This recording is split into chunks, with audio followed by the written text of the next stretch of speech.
Today, we're diving into retinitis pigmentosa, a condition that, affects millions of people. But more than that, we're going to explore a story of incredible biochemical ingenuity. It's a story that offers a real glimmer of hope where it's needed most. So let's just jump right in with a question that really gets to the heart of what we're talking about today.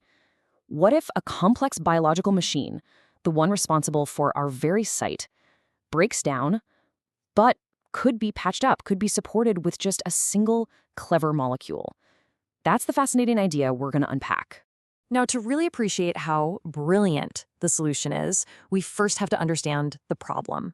So let's start by looking at what's happening on both a human and a cellular level when someone's vision begins to fade. Okay, so retinitis pigmentosa, or RP for short, isn't just one single disease. It's actually a whole family of genetic conditions that all lead to the same devastating outcome: the progressive death of the very cells in our retina that detect light. We're talking about photoreceptors, literally the foundation of our ability to see anything at all. So what does this actually feel like for a person?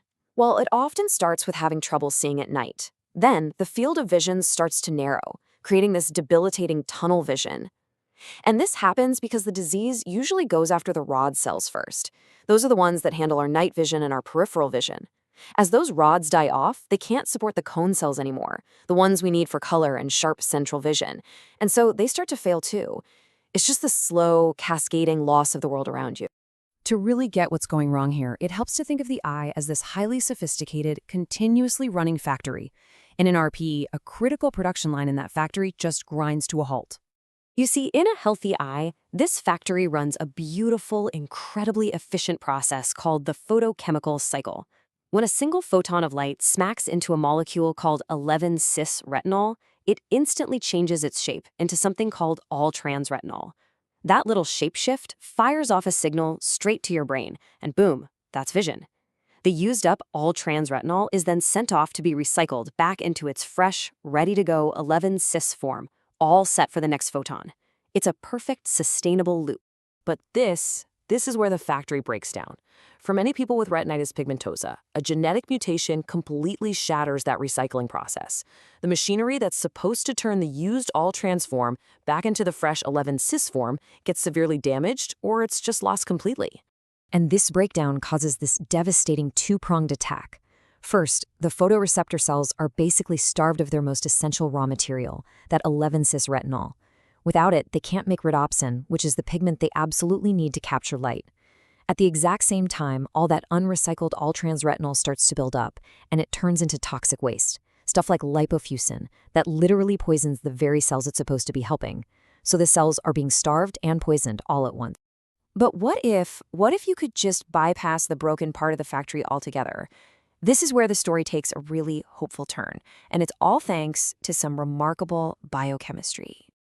I want you to meet our hero molecule, 9-cis beta-carotene. Now, it's a specific isomer, which just means it's a different structural version of the beta-carotene you might get from eating carrots.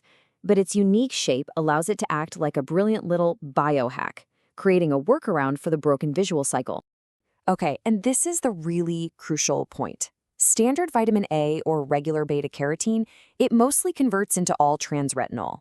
That's the exact molecule that RP patients can't recycle, so taking more of it can just add to the toxic buildup. But 9-cis beta-carotene, it takes a different path. The body converts it into 9-cis retinol, a molecule that completely sidesteps the broken machinery. And that's the genius of it right there. By providing 9-cis retinol, you're essentially delivering a pre-made, functional replacement for the 11-cis retinol that the factory just can't produce anymore. You're solving that raw material starvation problem directly. And here's where the magic really happens. This 9-cis retinol can bind with the opsin protein inside the photoreceptor cells, and together they create a brand new functional pigment called isorodopsin. You can think of it like a backup fuel. It's not the original, sure, but isorodopsin is also light sensitive. It can absorb photons and trigger that visual signal, effectively restarting the engine of vision. So this elegant biochemical theory is one thing, right? It sounds great on paper. But does it actually work? Well, in this final section, let's take a look at how this chemistry is translating into real hope for patients. What we're seeing from preliminary clinical observations is incredibly promising. Patients who have received high-purity 9-cis-beta-carotene have shown improved ability to adapt to the dark, and they've seen a stabilization or even an improvement in their visual field. And what's really important is that it seems to be safer and puts a lot less metabolic stress on an already strained retina compared to the high-dose vitamin A therapies that have been used in the past.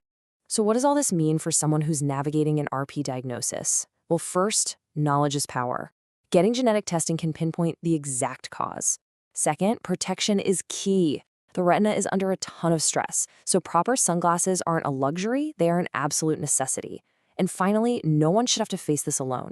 There are professional support communities out there that provide just invaluable resources and a sense of shared understanding.